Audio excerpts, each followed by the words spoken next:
There's three styles of Qigong that emerged through history. One was a martial arts style. This developed internal power, strength, flexibility. Now this part of the practice developed resiliency in your body, strength and flexibility. Now this led to something called Medical Qi Gong, because when you're strong and flexible, you're also very healthy.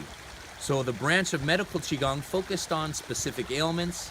It focused on preventing problems from happening in the first place. It focused on health, wellness, and vitality. Now the third branch of Qigong focused on spirituality and being in the present moment. It was more of a meditative practice.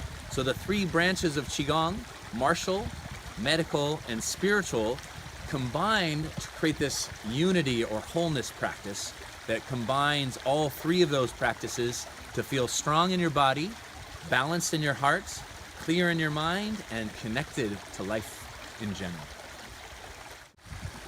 If you like what you see and you want to learn more about Qigong, don't forget to subscribe to our channel. Thanks.